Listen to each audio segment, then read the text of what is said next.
seems quite a good idea now to bring Bryce Edwards in, a political lecturer at Victoria University. I'm going to talk to him about Pacifica Whānau Ora and the like from the Integrity Institute, because it is an integrity issue, but I might just ask him about that as well. Bryce, welcome to the show. Lovely to have you on. Hi, Michael. Great to be here. Listen, I was just talking about learning. Do you find that you learn better with a printed document in front of you or on a screen? Oh, this is a big debate in my family and amongst colleagues, and I'm not sure I'm equipped to answer that very well, but I am personally very in favour of screens. I use, lots of different screens, iPads to read books on, but I'm aware that others believe that the printed version somehow connects better with your brain, but I don't find that myself. Okay. But I suppose you wouldn't want, then the argument would be you should have both available, shouldn't you, really? Probably given Yeah, I that, think so. yeah. But in our schools at the moment, we only have one, which is unfortunate. All right. Yeah. Listen, I've just before we get on to the issue I was going to talk to you about, I think I subscribe, you probably know that, to the Yeah. me personally, to the Integrity Institute. You change from being the Democracy Project to the Integrity Institute. You've done a series of articles. How's it going?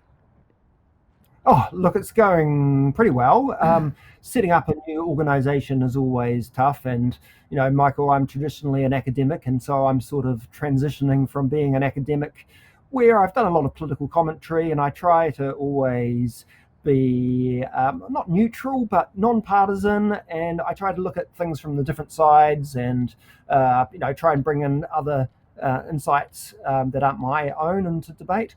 Whereas now I'm an advocate. Now I'm setting up a campaigning research organisation. So it's a new role for me, and I'm still adapting to that. But the person you're getting today on the call is the advocate rather than the academic.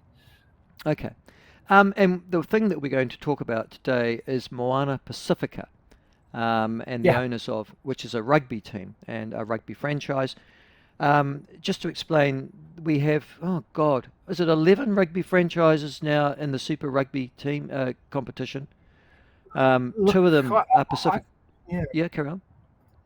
Yeah, look, I forget, and I'm not really an expert in the Super Rugby, but the Moana Pacifica franchise has been fascinating and a great thing. But yes, sorry, you carry on because you're more of Well, a I was rugby just guy than me. there are the two Pacific Island ones, the Fijian Drua, which is based in Fiji, and have their home matches there. But this remarkable one called Moana Pacifica. And Moana Pacifica is actually, despite being mostly, I think all of their players are of Pacific background, and specifically Samoan and Tongan, I think, and I guess the occasional Vanuatuan or something as well. They're actually based in New Zealand, and they play all of their Yeah. home games here. They are a franchise, and the suggestion is that whānau ora, or money, that is meant to be going to improve the health, I think, of folk in Pacific Island communities in this country, is being misused for the point of propping up a rugby franchise. Now, you've Yeah. looked into this issue. Does there seem any legitimacy to those claims? Oh, look, I think there are some really important questions about that funding model and how this money is being used. I'm not sure there's anything, no, definitely illegal or breaking the rules, but there's some pretty big questions. I mean, I think it's worth just to reflect a bit first on what this program is. Whānau Ora, it came in 2010 under a national government in conjunction with the Maori Party. So it was kind of a Tariana Turia sort of invention. It's always had pretty big cross-party support as a new innovative way of devolving social services. And the idea is to basically get this money out of government departments, set up these community organisations that supposedly know better about where to spend the money to improve the health outcomes, education, housing of I guess, people in marginalised positions. And so it's in theory it's for any kind of ethnicity, but most of it I think is directed at Maori communities. But there's also a Pacifica element of it, and so there's three community commissioning agencies. There's a North Island one for Maori, there's a South Island one for Maori, but then there's a Pacifica one. And so I'm just trying to remember what the name of the Pacifica one. I think it's the Pacifica Medical Futures. I think. And Pacifica Futures. They have the entity Pacifica Futures, exactly. And Yep. so I think they have they have millions of dollars each year. I think they have about $44 million a year that they channel into different things. They've channeled about $2 million of taxpayers' funds into the Moana Pacifica franchise. It's not yet clear, at least to me, what this money's been spent on. Initially, there were some ideas that this money might have been spent on, paying the big salaries for rugby, these elite stars. I think they've pretty much denied that, and they've said no, it's been used for legitimate reasons, maybe community outreach and getting young players sort of involved in coaching and all that sort of stuff. So it's not necessarily the case that it's just gone on these elite sports people, but we don't really know for sure. And so I think there's, bona fide questions being asked about exactly why this money, how is this improving the outcomes for Pacifica people? Because normally you'd expect this money to be going into, playgrounds and, health programs and, getting to the grassroots. And it's not clear that this is. And it's kind of complicated, Michael, because some of the people on the Pacifica Futures board that is deciding to give this money out to different community organizations are also part of the Moana Pacifica franchise. So Debbie Sorensen has been the chief executive of both Pacifica Medical Association, which is the big overarching entity, and I think the CE of Pacifica Futures that makes the funding decisions. But she was also on the founding board of Moana Pacifica. And there's lots of other people like Sir Michael Jones and other staff that are on both boards. And so it's always a problematic situation where you've got this overlap where you've got the same individuals that are making the decisions on where the public funds go and also receiving those funds themselves. And so it ends up, I think, in producing conflicts of interest, possible nepotism, cronyism. And it's not necessarily that those things have happened, but you need to have a lot of accountability, transparency to make sure that those things are clean. And we're not really seeing that at the moment. Yes. Listen, Moana Pacifica paid a large sum of money to Ari Savia to switch from the Hurricanes to Moana Pacifica. He was their captain. He's off, I think, playing rugby next year in Japan.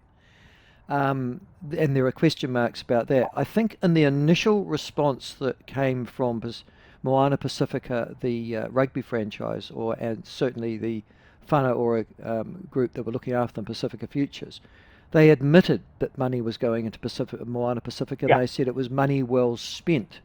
Now it seems that they are denying that there was a link between Whānau Ora funding and Moana Pacifica. What's your take on that? Well, it's very complicated. It's a dubious arrangement. And I think we need some experts that actually have the ability to go in there and and find this out, because I'm seeing lots of conflicting things. And as I said at the start, look, we don't know that there's anything wrong or illegal or anything like that that's happened, but we need to shine a lot of light on this, and that light hasn't been shone yet. So I think we do need at least TPK, so the Ministry of Maori Development, to kind of step in and give the public some confidence that this money has been used to enhance, grassroots Pacifica people rather than just being spent on elite rugby. And so we've already got the Te Puni Kōkiri Ministry of Maori Development investigating other funding decisions at the moment. There previously been, about a week ago, a mini scandal, I guess, around a different agency, the Whānau Ora commissioning agency, spending money on advertisements for encouraging Māori to shift to the Māori role. And it was I think it was Tama Potaki, the minister, that kind of blew the whistle on this and went to the officials and say, please explain, because this looks like partisan advertising. This isn't what taxpayers' money is supposed to be for. And so currently we've got some officials looking into that. And what I've found interesting about that, Michael, is that National were the ones sort of blowing the whistle on this, whereas previously they have been very pro Whānau Ora. And when they did so, Labour came out and said National's doing the right thing, investigating this. Whereas previously these sort of things had been off limits for critique, if you like. Whereas I think that's breaking down now, and you're seeing various parties, ACT, New Zealand First, again, also saying, hey, this doesn't look good.